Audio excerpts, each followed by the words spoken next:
Other explanation video. This time it's Black Pearl Cookie, the legendary ambushing mermaid. And there she goes, being creepy, just summoning a portal and then going outside being disturbing. Okay, Black Pearl Cookie is based on a sirens of Greek mythology. That's the first thing she's based on. Yes, while sirens have been depicted in numerous ways, they are mostly widely known as mermaids capable of luring sailors to their death, or just anyone to their death. Yeah, Black Pearl is the evil version of that. Is those ones that do that. While I guess Sea Fairy Cookie is based on the more friendlier versions of it. Tactics of, and Black Pearl does something similar. She mimics the tactics of helpless people to lure and prey. So she kind of is like the mimic. She lures in. She kind of does the same thing that the mimic does in what Security Breach Ruin. She lures them in and she then tries to kill them. Yeah, she is the ultimate predator. It's pretty good manipulation.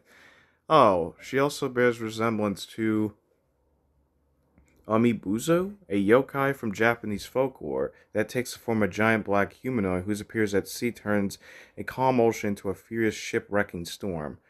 Oh, another thing I think she might resemble is she could be a she could be based on Tapu Fini.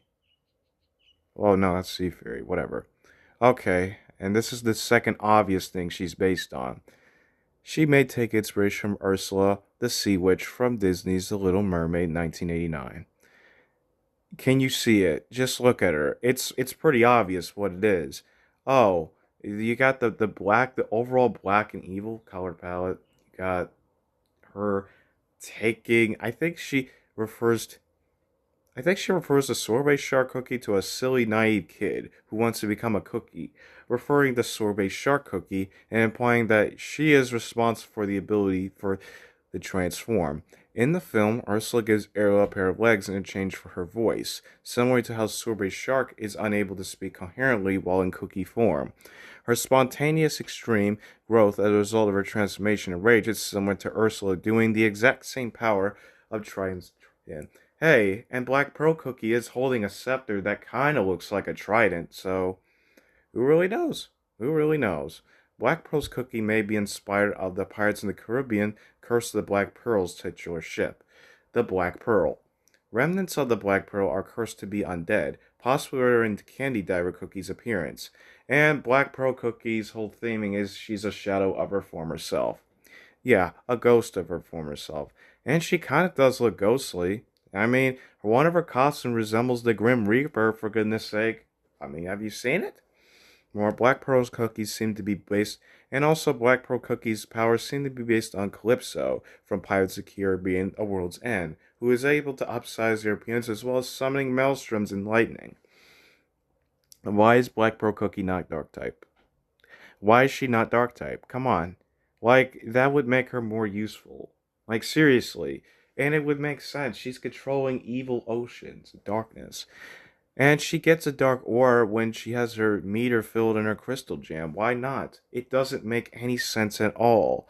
As a whole, the rumors of curse and ghosts surrounding Duskloop say it may be a reference to the urban legend of the Bermuda Triangle, where numerous ships and planes are thought to have vanished out at sea. Well, that's it for Black Pearl Cookie. That's enough for her. And the next cookie we're going to be talking about is Sea Fairy Cookie.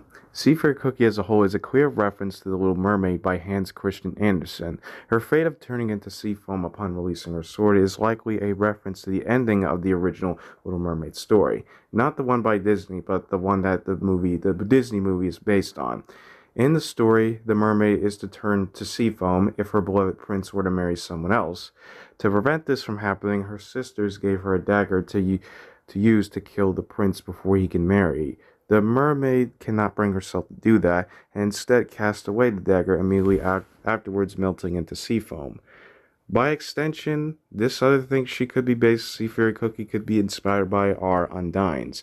No, not the one from Undertale, but the water nymphs. I guess the two mythical Pokemon, water mythical Pokemon are based on that? I don't know. With A classification of female water nymphs with a penchant for humans and singing. Undines are created without souls, but gain one upon marrying a human. Such a focus on romance draws back the Sea Fairy Cookie's preoccupation with Moonlight Cookie. Additionally, some sources state that Undine are to die if their partner is ever unfaithful to them.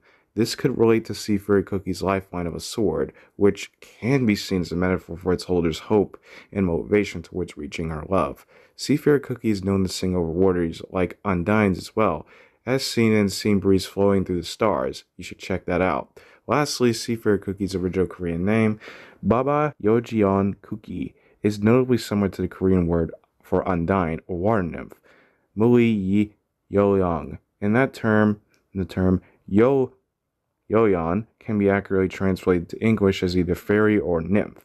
Seafarer Cookie's longing to reach Moonlight Cookie is likely inspired by the tides of the ocean and seas being directly affected by the moon. The celestial body's gravitational pull on the Earth is strong enough that it pulls the planet's bodies of water in certain ways depending on the position relative to the planet. This pulls affects mostly strong the oceans that are directly below it. And the reason why Seafarer Cookie is a bomber is because there's something called water bombs, and waves can be similar to an explosion. It, it's pretty simple actually. Next, we're going to Moonlight Cookie, and you guessed it. What is she based on? She is based on a moon goddess. There are lots of moon goddesses across mythology. The one in Greek mythology is Selene, the literal Titan personification of the moon, driving a chariot horse across the night sky, and she is counterpart, and she is her fellow gods are Artemis, the god of the hunt, and Hecate, associated with magic in the underworld, are closely associated with lunar phases. The one from Roman mythology is Luna. No, not that one. Gosh. Is the Roman equivalent of Selene. She was often worshipped alongside Diana, the goddess of the hunt and earth, and Hecate, who represents the three phases of the moon. The Chinese mythology version is Chang'e. Chang'e is celebrated goddess who lives under a lunar palace. She is honored annually during the Mid-Autumn Festival. Eain, this Celtic mythology is an Irish goddess of both the sun and moon, such midsummer brightness and crops. And then we have the Mesoamerican mythology, Elix is a powerful patron goddess in Quechua, Maya mythology deeply associated with the night, the world, and the ball game. Yeah, but Moonlight Cookie is not representing of the underworld. She doesn't represent any evil or anything. She just watches people's dreams. She watches over what people think of dreaming at night, and she wields a keyblade. The keyblade might be based on. I know it's not an actual keyblade. I know it's supposed to symbolize. Oh, she's unlocking people's dreams, like unlocking a lock. I get it. And also, might be based on pajamas, what she's wearing. It's funny. It's cute. And yeah, not much to say about Moonlight Cookie. And the reason she's magic is because she's using moon magic. I don't know why she doesn't have a cosmic element. That is so freaking stupid. Whatever. Next is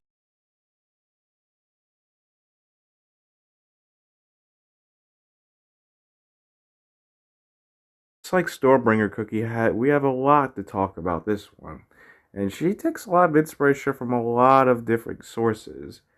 So, she takes inspiration from this one god called Wangung from Korean, was the princely son of Hinema and Hawaiian, a sky god and the lord of heaven. He had an entourage of Punjbek, the lord of the wind, Unsa, the lord of clouds, and Usa, the lord of the rain. Wangun's family associated with the heavens and a control over the line up with Stormbringer's Cookie's own heavenly dominion. And his three elemental ministers match directly with Stormbringer's Cookie's cabinets of Wind Deity Cookie, Cloud Deity Cookie, and Rain Deity Cookie. Furthermore, Hwanggung is said to have been responsible for creating laws and codes of morals in the land of Korea, similar to how Stormbringer Cookie upholds justice and smithing wrongdoers and people that sass her, but we'll get to that in a later bit.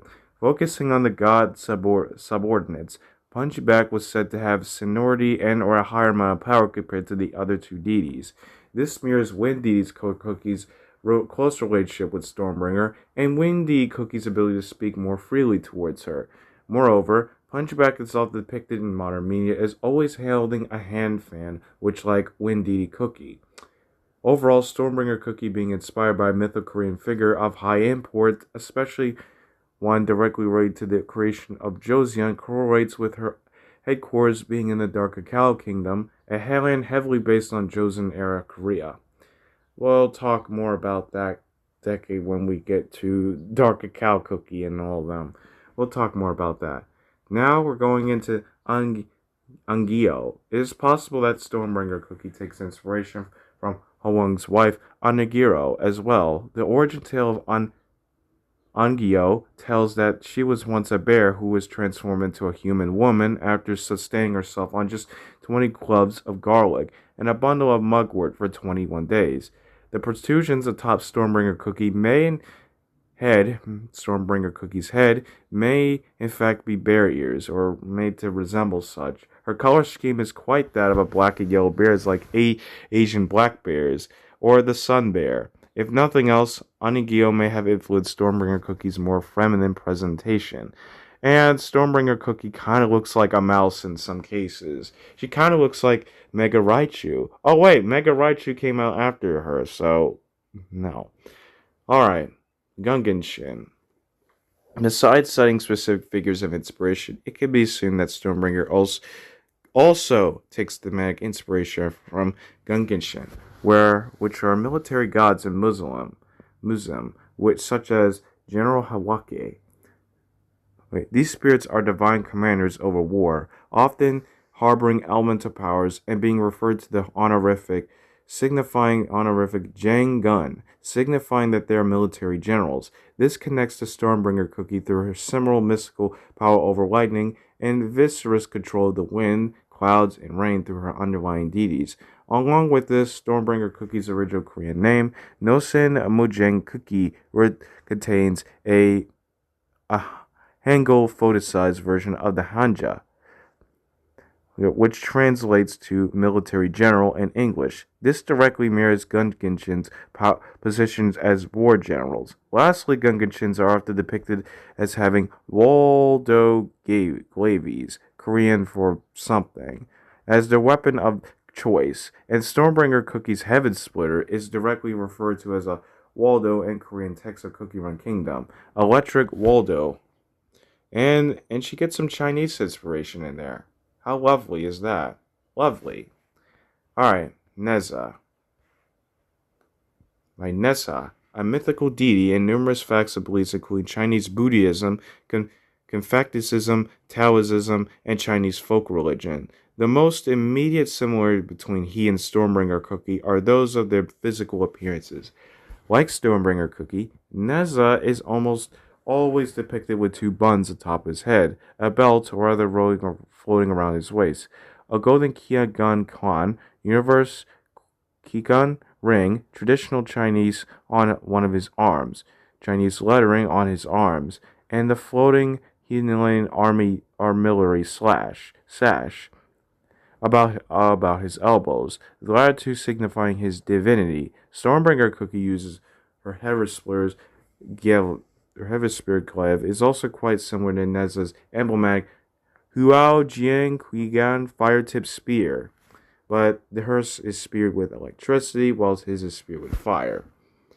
Oh, notably one of Neza's great acts is conflict with the Dragon King, Ao Kogan. According to the investigation of the gods, traditional Chinese, Fegishen Yang Yi, Ao Gang was a dragon who caused natural disasters like the droughts and storms, and was eventually physically beaten by Neza.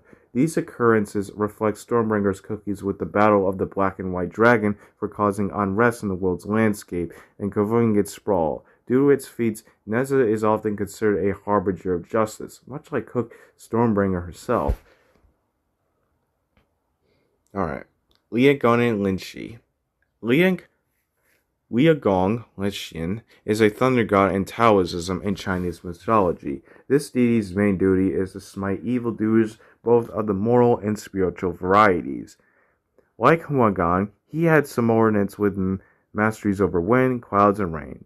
Those being Fengbo, Fengpopo, Po, Yu Tong, and Yu Shi, respectively. This too matches Stormbringer Cookie and her unending crusade against the villains of the earth, and her three heavenly auxiliaries associated with winds, clouds, and rain.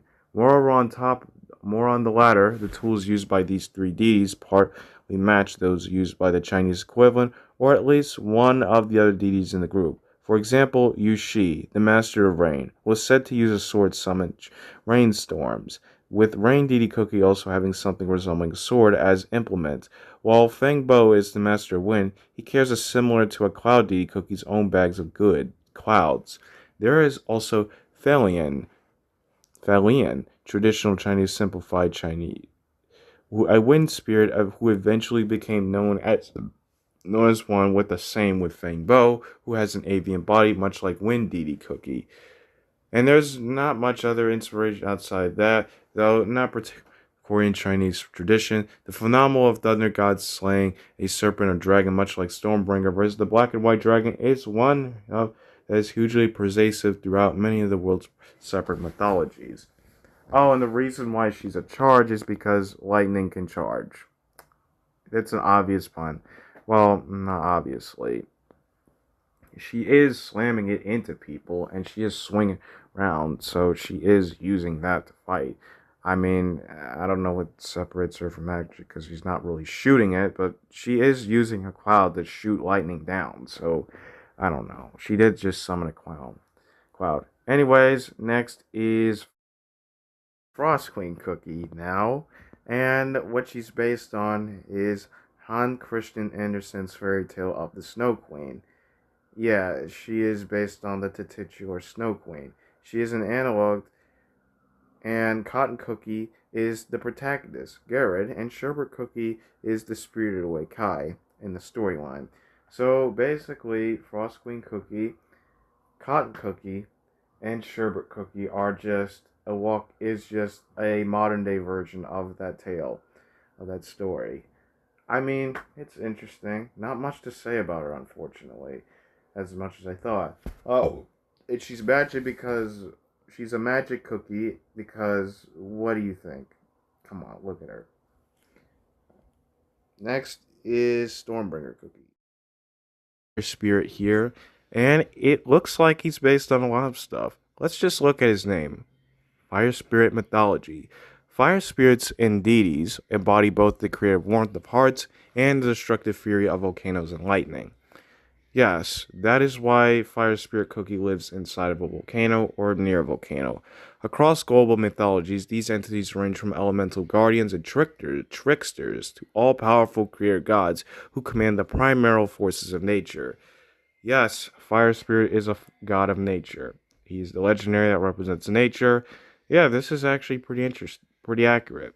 I like this. He might be also based on Angi, the god of fire, messengers, and purification. Another thing he might be based on is a Kezenbo.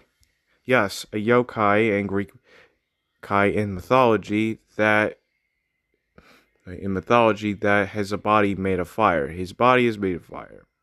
Origin: during the Hadean period, Turibima was an important burial ground and cremation site, especially for the nobility of the city. During major epidemics, many deceased bodies were burned there. It is said that there was an unending column of smoke rising from the mountain from all burning bodies. Yes, this is a thing that was born from fire. And then number two, the reason why Fire Spirit dies, and when he has this whole dragon aesthetic, is because salamanders and dragons represent fire. That's why there's hot and stuff like that. Makes sense. Fire Spirit's weapon right here is an orb where he keeps his fire soul in, I think. Yeah. And he also resembles the fire people from Adventure Time, who are magical beings made of fire, magma, and heat who reside primarily in the Fire Kingdom. Pretty interesting stuff, if you ask me.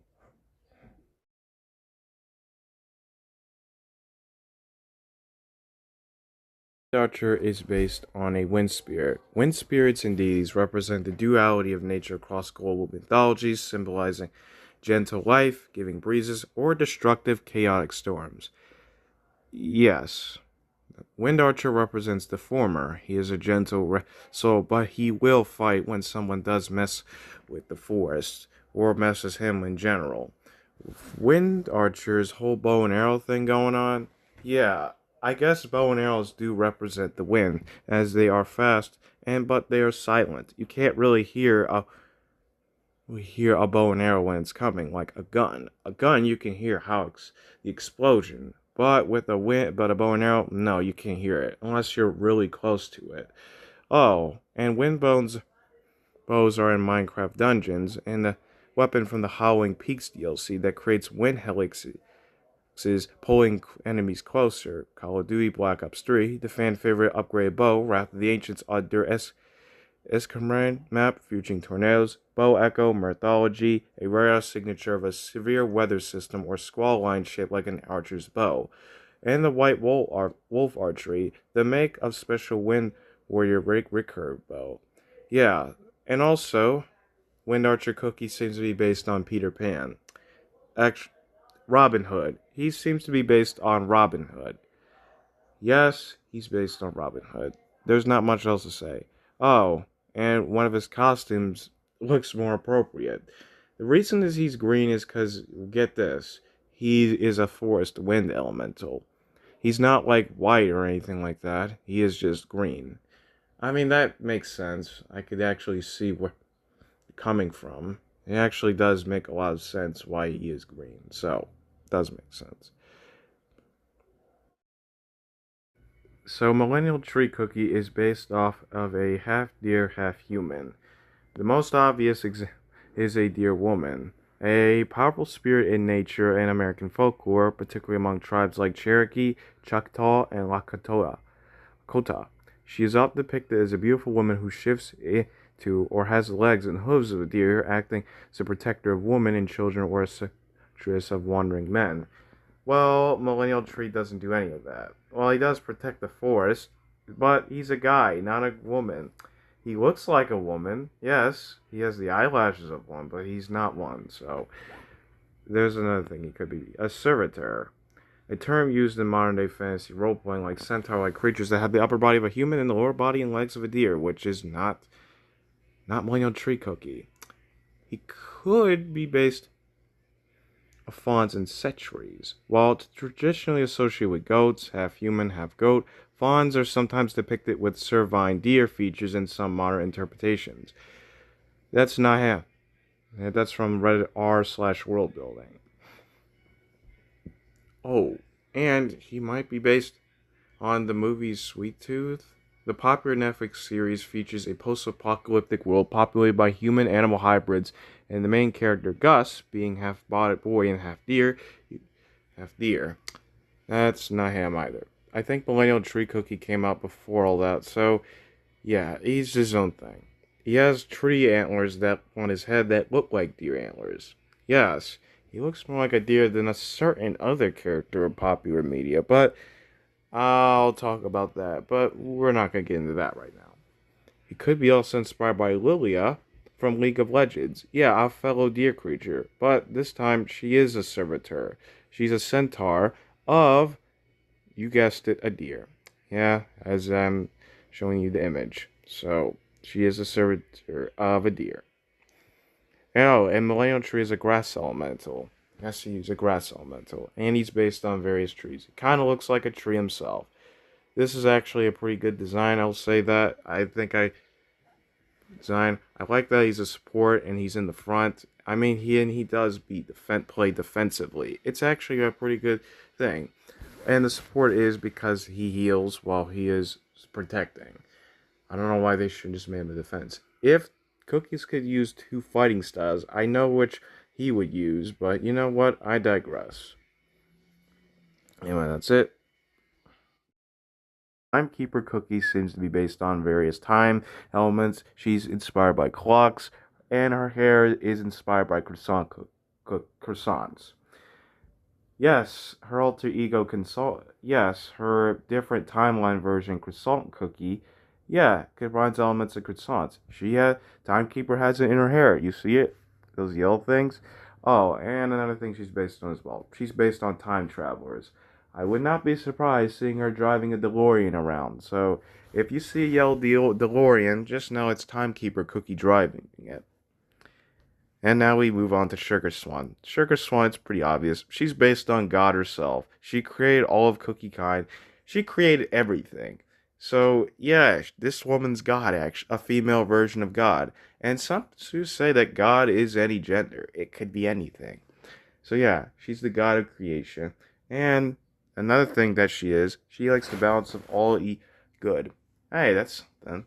And she's a swan. Oh, and the reason why she's a healer because one, she's God. God heals everything. And yeah, that's it. Oh, and the reason why Timekeeper Cookie's magic is because Timekeeper Cookie's is teleporting around using time travel. And time travel is a form of magic. So yeah, that's it. Every legendary explained. The end.